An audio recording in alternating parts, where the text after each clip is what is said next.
Pawan Kalyan office కాడికి వచ్చాను నేను. కాయల వ్యాపారానికి కూడా వెళ్ళలేదు నేను, అర్జీ పెడతాకు వచ్చాను. మరి ఇక్కడ ఇవాళ మన 10 రోజులు పండగలు కదండి, సెలవులు ఉన్నాయని చెప్పి రాలేదు. అంటే ఇప్పుడు ఎంఆర్ఓ వాళ్ళు చేసే మోసం గురించి నేను రావాల్సి వస్తుంది. వాళ్ళు పొద్దుగూకులు మమ్మల్ని బెదిరియటం ఈ రకంగా ఏదవుతున్నారు కాబట్టి మేము ఇక్కడికి రావాల్సి వస్తుందండి. ఈ పరిష్కారం అయితే మటుకు మేము రాము ఇక్కడికి. పరిష్కారం కావట్లేదని తిరుగుతున్నాం మేము. మరి ఎటువంటి న్యాయం ఇంకా జరగలేదు మాకు. కూర్చోబెట్టారు, ఇక్కడ మాట్లాడుతున్నారు. మరి ఆగమన్నారు, రిజిస్టర్ రాసుకున్నారు, పేర్లు రాసుకున్నారు. అది భూమి సమస్య అని మాట్లాడాను. మేడం మరి మళ్ళీ వచ్చారని అడిగారు నన్ను.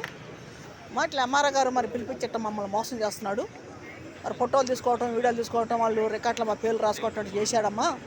మరి అదేమంటే ఇప్పుడు నేను ఏం చేయాలని అంటున్నాడు. మరి ఎట్లాగా మేము ఏడకి వెళ్ళాలి, ఎవరికి చెప్పాలని చెప్పేసి మాట్లాడాను. మరి కూర్చోబెట్టారు. మరి పవన్ కళ్యాణ్ గారు ఉన్నారో లేదో తెలీదు. మరి జనం మటుకు బాగా వచ్చారండి, జనం బాగా ఉన్నారు. జనం మటుకు బాగా వచ్చారండి.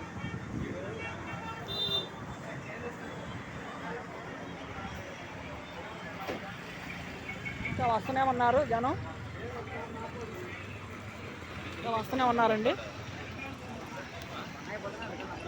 జనం మటుకు బాగా వచ్చారు, బాగా ఉన్నారు.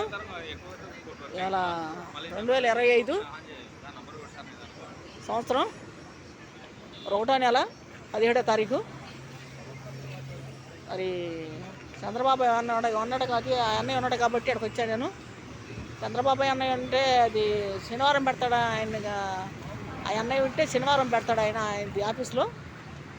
ఆయన వారం ఉంటుంది చంద్రబాబు అన్నయ్యది.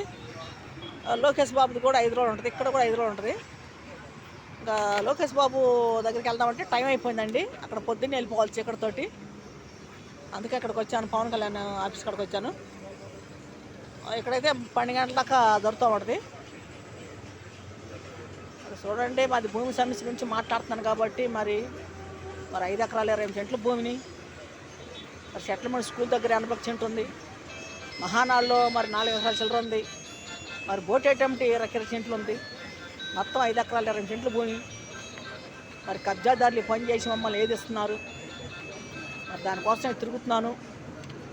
బాలస్వామి సముద్రాలు బాబు, బాలస్వామి రాజేశ్వరరావు, సముద్రాలు చెరిబాబు, వాళ్ళ 2 కుటుంబాలు, వాళ్ళ కొడుకులు కోడళ్ళు కలిసి ఆ భూమిని అమ్మేసుకున్నారు. అది మాకు ఏ న్యాయం జరగట్లేదు. మమ్మల్ని పిలిపించుకోవడం, గొడవలు చేసి 10 సార్లు మమ్మల్ని కొట్టడం, చాలా గందరగోళం అయినాయి.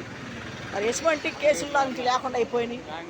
మరి కేసు ఉన్నా కూడా పట్టించుకోవట్లేదు తాడేపల్లిలో. మరి మా న్యాయం కోసం మేము తిరుగుతున్నాము, న్యాయం జరగాలని. చూడండి, చిన్నపిల్లలను కూడా వేసుకొని వచ్చారండి.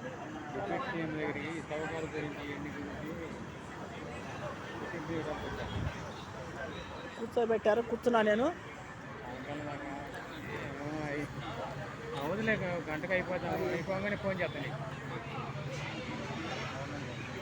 చూడండి, నా పేరు శాంతి. చాలామంది చూస్తున్నారు వీడియోలు. చూడండి, గుంటూరు జిల్లా తాడేపల్లి.